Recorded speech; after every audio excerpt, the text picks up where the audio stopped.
ready? So, a couple things on the agenda for today. Firstly, I wanted to do an overview of the fundamentals program. Let's start with that. So, the fundamentals program is slightly different from the girls gymnastics and the ninja programs in that progression is not skill-based, but age-based. And so you see in our Dynamites classes, that is all of the 3-year-olds. Our Mighty Might classes are all 4-year-olds. We try to have as little crossover as possible between them because there is such a developmental difference between a 3-year-old and a 4-year-old, and between a 2-year-old and a 3-year-old. And so that is why we split it up that way. The fundamentals program has a set of its own goals that we work hard to accomplish. The program uses gymnastics to refine those goals. And so that goes back to that it is not skill-based, but we're just using gymnastics and gymnastic-like movements to accomplish these other goals. I'm going to write them on the board here. So we have core development. So core development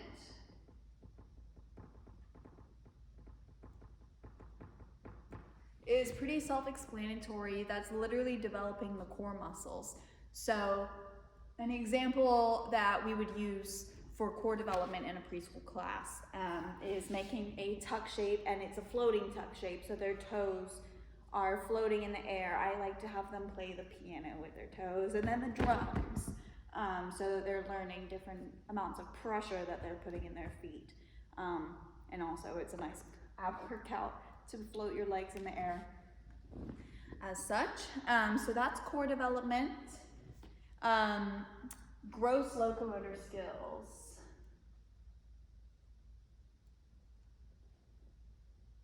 I don't even know if you guys can see this, but gross locomotor skills and fine motor skills. Very similar but very different. As you can sort of tell by just what they're called, gross locomotor skills are movements that are involving the whole body, whereas fine motor skills are the more fine muscles, ligaments, joints, etc. So an example of gross locomotor movement in a preschool class I like to do during the warm-up. They're going to do a dynamic warm-up. So when they're in straddle, they're constantly moving foot to foot. They're up and down. They're moving their whole body. Fine motor skills is little things like grabbing a beanbag and putting it in a bucket, bouncing a ball, things like that. In addition to the 2 types of motor skills, we also have a focus on this mind-body connection. Mind-body connection is so important. When you are coaching a competitive program like I do with Excel, you can see the kids who did preschool gymnastics versus the kids who didn't. Their brains are just that much more in touch with the body. And we are going to come back to neural pathways and how they work with gymnastics. But mind-body connection is a big one. Examples of, side stations for mind-body connection are standing on a squeaky dot with cones in a circle and they're tapping it with their feet or with their hands, or they're making a mountain and tapping it with their hands, or they're jumping over the cones to the dot. There's so many examples that you can do with mind-body connection. All we're essentially working on with this goal is that the mind can effectively control the body. Toe tapping is a good example of this because they need to be able to control a light toe tap as opposed to slamming their foot down. So that's kind of where that's coming from. Another goal that we have is school readiness. A lot of these kids are participating, particularly in the fundamentals classes, are participating in your class, and it's their first time in a structured setting, like a classroom. So this school readiness is focusing on things like listening, watching, following directions. I like to practice ABCs, counting to 10, counting backwards, singing songs, knowing their colors. Those are all examples of things that we can teach to help them prepare for school. In addition to that, we have coordination.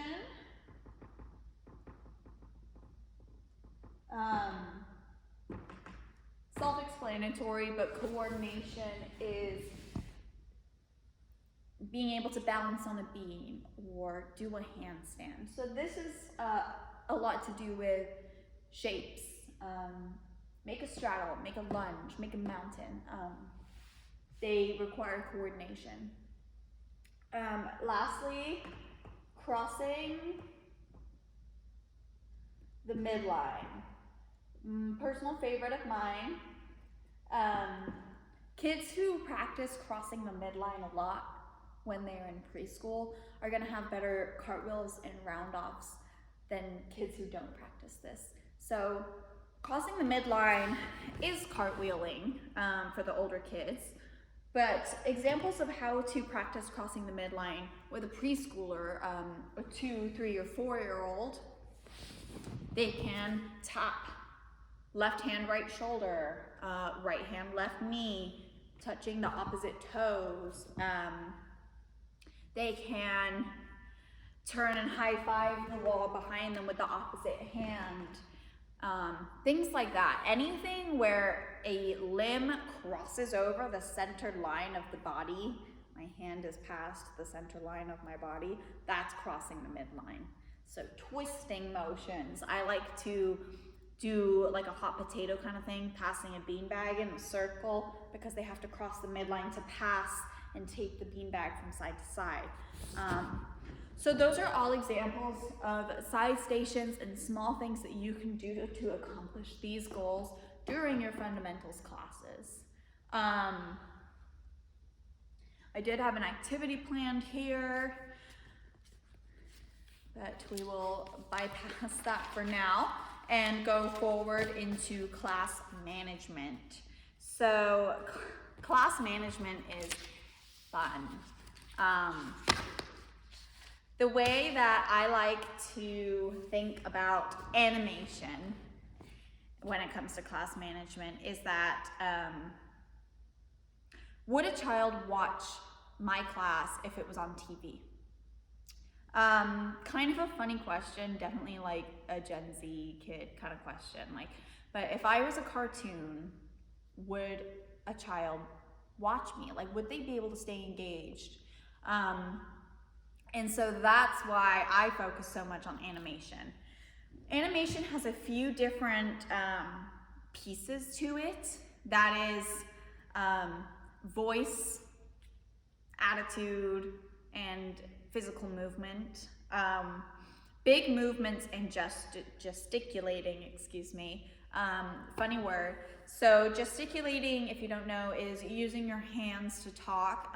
I'm someone who gesticulates quite a lot. I'm always talking with my hands.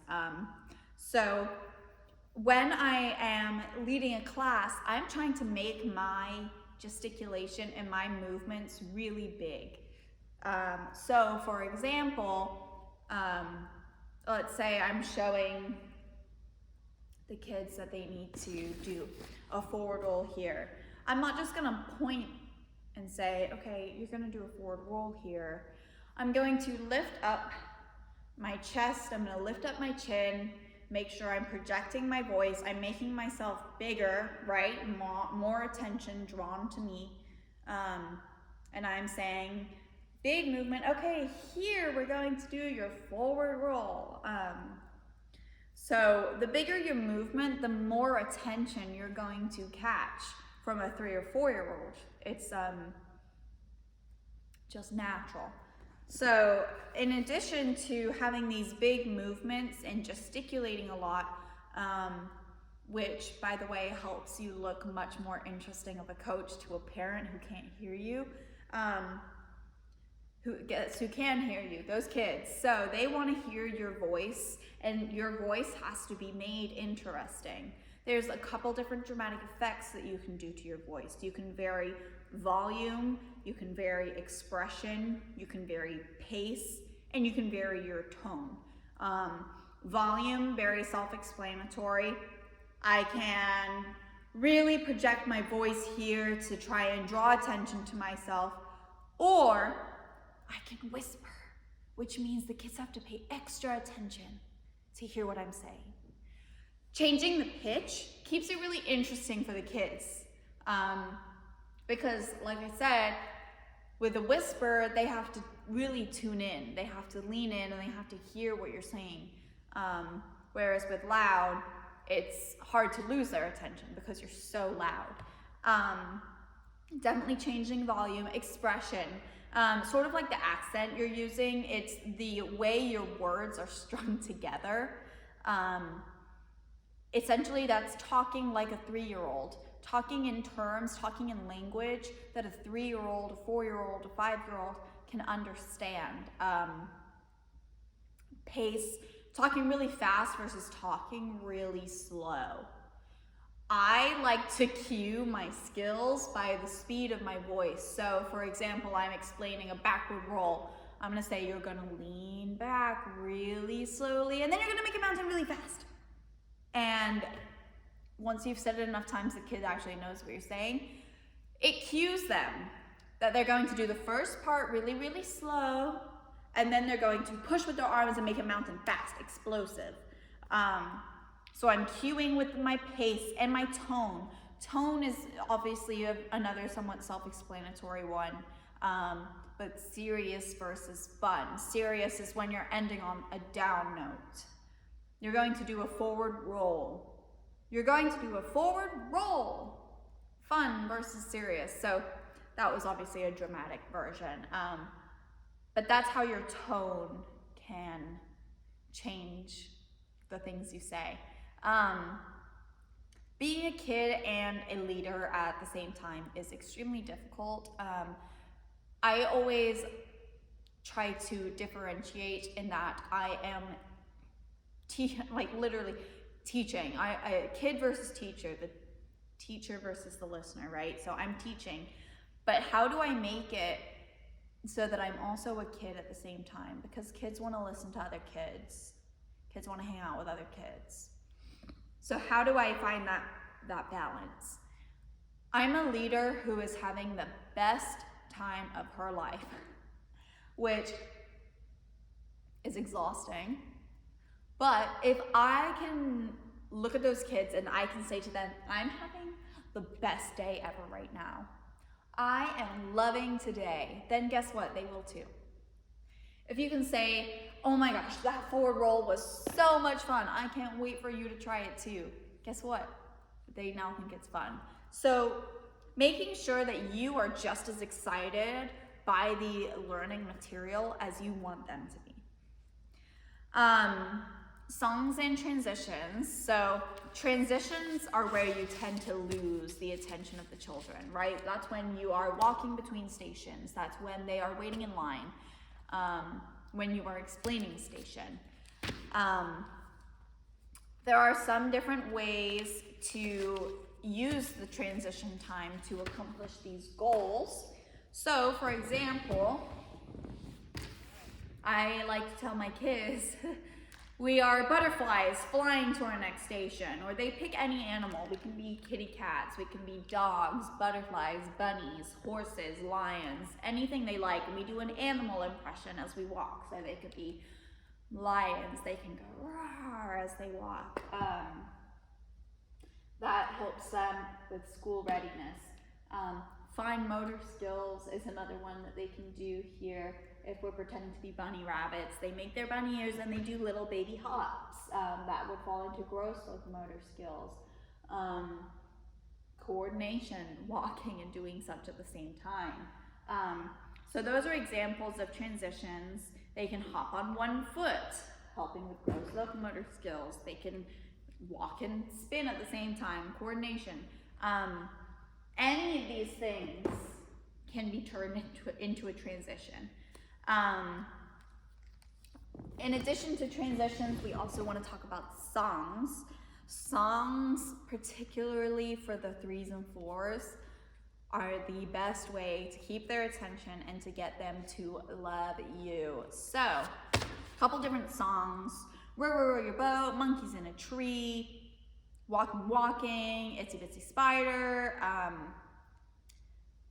tick tock of the cuckoo clock. Like, these are all examples of songs. I will post a video with each of those, I think maybe separately on Los Gatos Elite University. Let me know if you have an opinion. Behavioral issues. Most behavioral issues stem from a lack of feeling engaged or they're feeling bored. Injury, bathroom, or help needed procedures. Actually, sorry, let me back step for a little. The lack of feeling engaged and boredom. I also have an activity for this here, coming up with examples of times the kids might become unengaged in class and brainstorm ways to keep kids engaged during these moments. The first one is floor. I think the example we came up with earlier was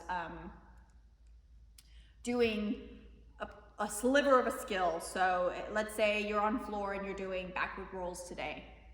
While you are setting up, they can line up on the purple line and they can do tuck and rolls with their pizza hands. You know, they can do this 10 times while you set up. Things like that. On bars, they can do a chin hold while you set the mats up. Chin hold 10 seconds and then the next 2 girls chin hold 10 seconds. Beam, let's see, if you are with another kid spotting a skill and the other children need something to do, they can practice their tuck sits, their V sits. That one. If you're on floor and you're in the ninja room, they can do wall sit, they can do mountain pencil, practicing for forward rolls, backward rolls. While they're in line for tumble track, they can hold a shape until their turn. They can practice open close jumps. With the 3 and 4-year-olds on the little rainbow mat we have, they can practice their colors. They jump and say the color at the same time.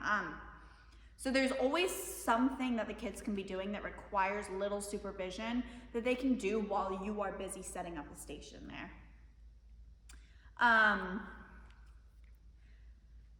Coming back to the injury, bathroom, or help needed procedures, your first thing is to remember, if you have an injured kid or you have a kid that needs to go to the bathroom, you're never gonna leave your class. You're never gonna take an injured kid to the freezer to get an ice pack. You're not going to walk a child to the bathroom. Typically, I would recommend asking a buddy.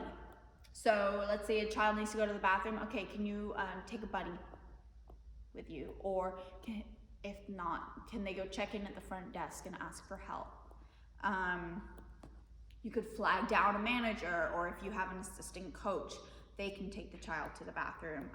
If there's an injury or you need any sort of help, find a manager if possible.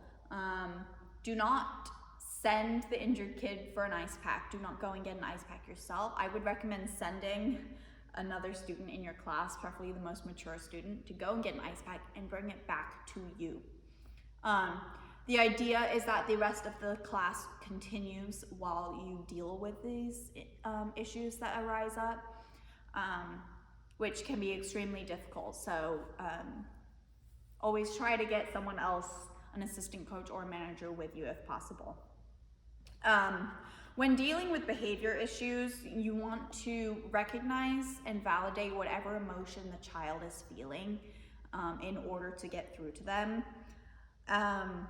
Let's say they're feeling really bored. You can go to them and you can say, I understand that this class isn't as fun as you were hoping today.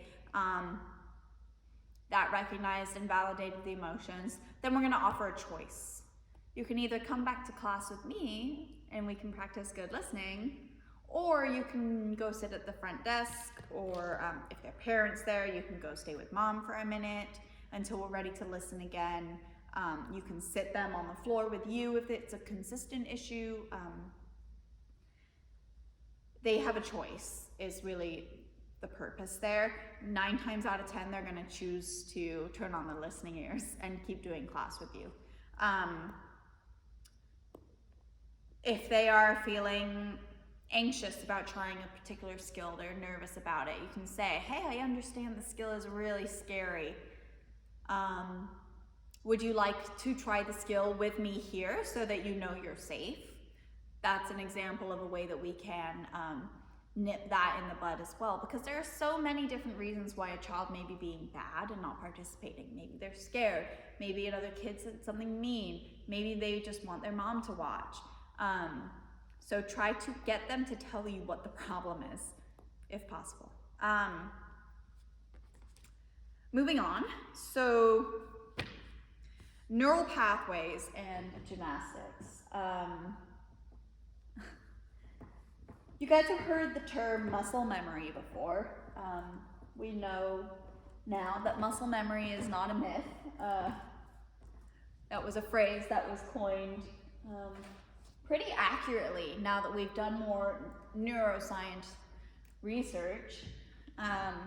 We understand that every time your body does a new movement, your brain is adding to the map of your body.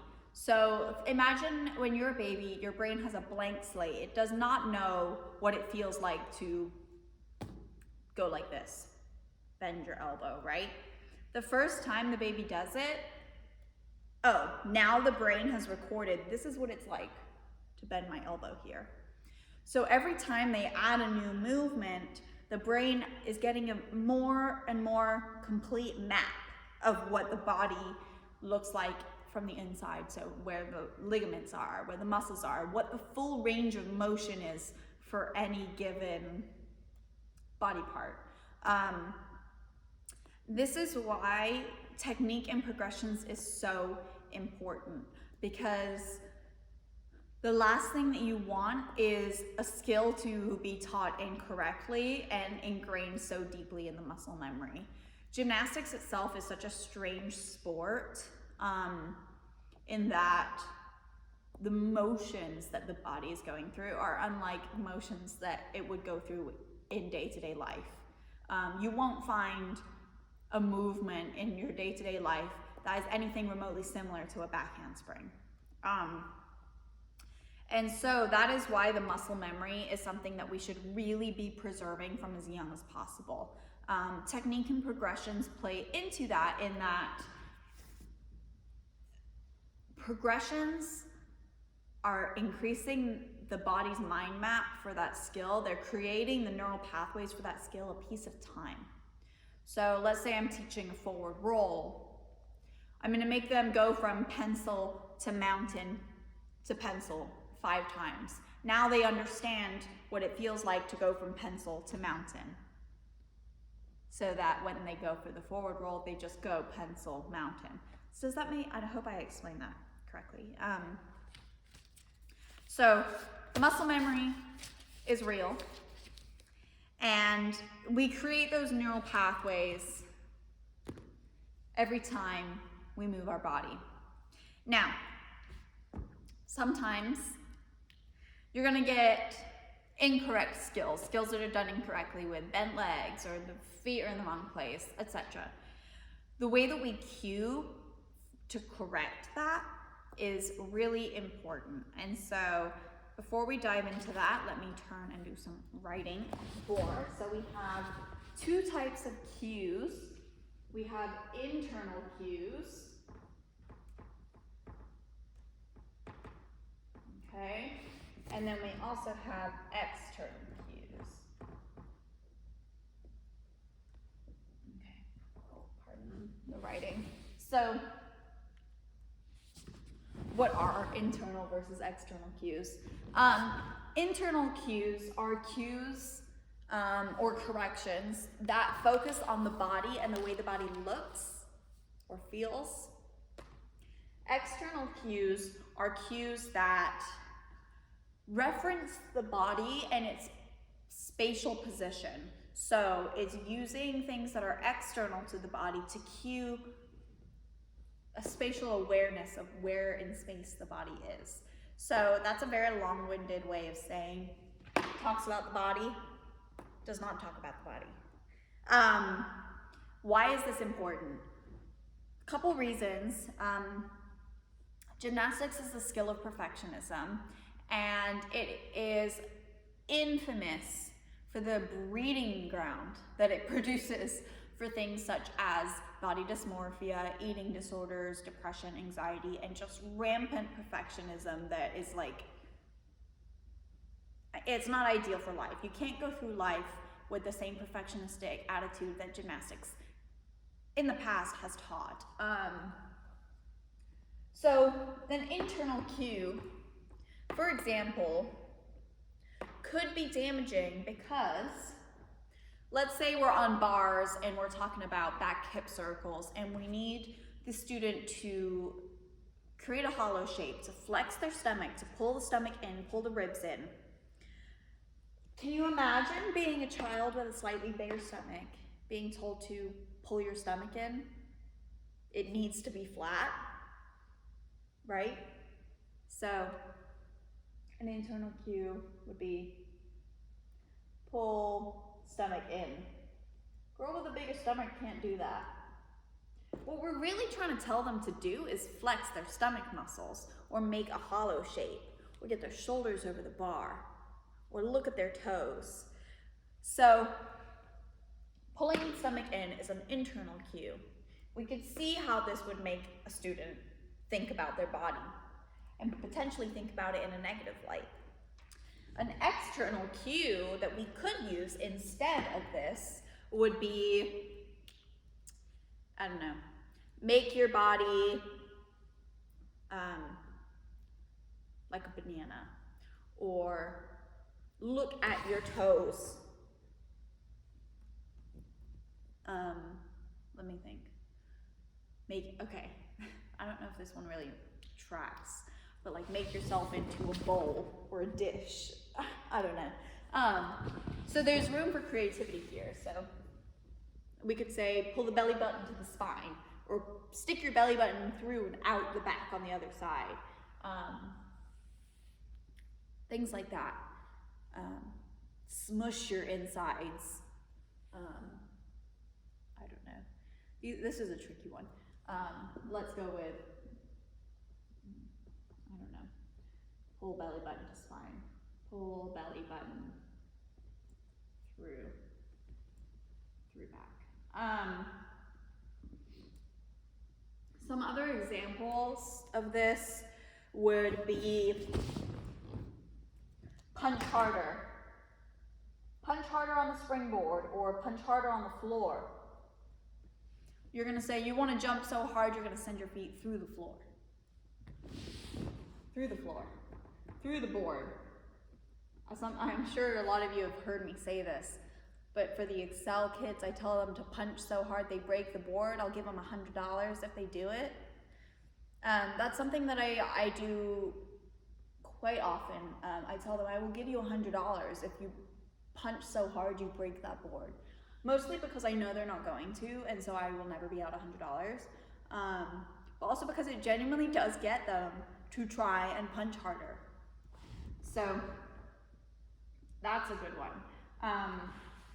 Something else we've used with Excel is in your cartwheels, trying to make your feet go in a rainbow shape over the top as opposed to swinging around the front. This one is really good for Girls Gym 1 kids who are struggling with cartwheels as well. They have to kick so hard that their toes draw a rainbow.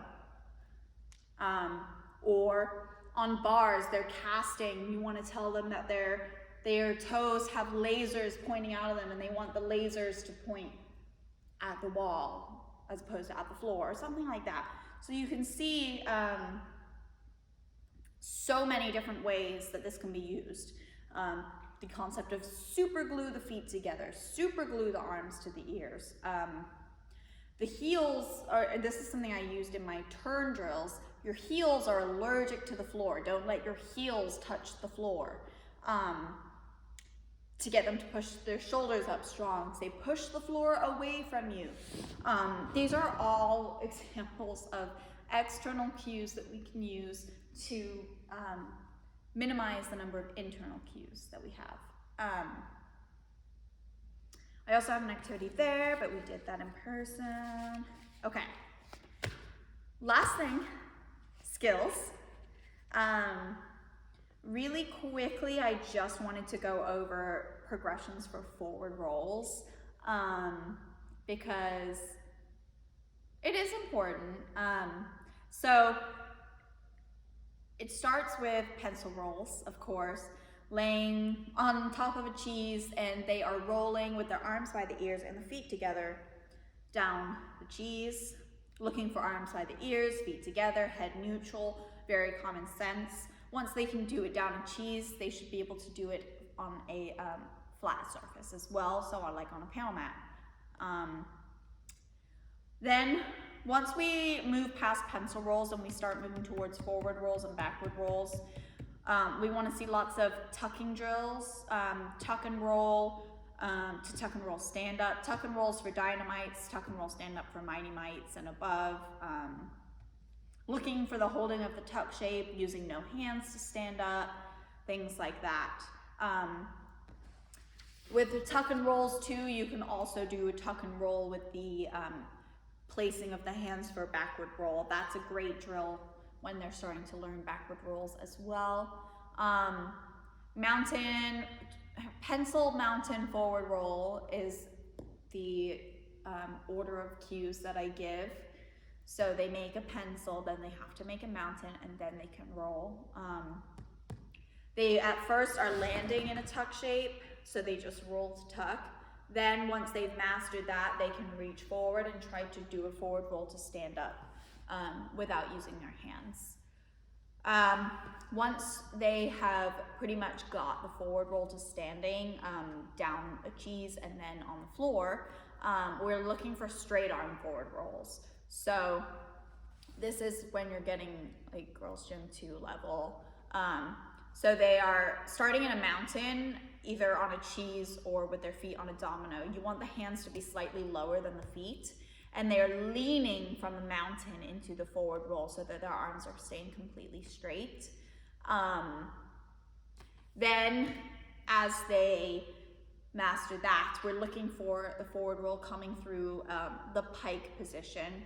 So I'm on this little thing, but halfway through the forward roll, they're coming through this piked position here and finishing the roll to stand up there. So passing through that pike. They also can begin in an open tuck with a slight jump into the roll, and that's how they're gonna get their legs straight. Backward rolls, I already mentioned the drill of placing the hands on the floor, and then they are finishing in a mountain pencil. Once they get into the Girls Gym program, they can do backward roll to push-up shape. But for the little ones, they should be trying to land in a mountain. So yeah, I think that's everything I have for you. Thank you for watching. I hope this was helpful. It's always more helpful in person, but yeah, go ahead and take the assessment. If you score 80% or better, you will receive points. You do receive points just for watching the video. And of course, you also receive points for attending in person. So thank you, have a wonderful weekend, and I really look forward to seeing you guys coaching on the floor. Bye.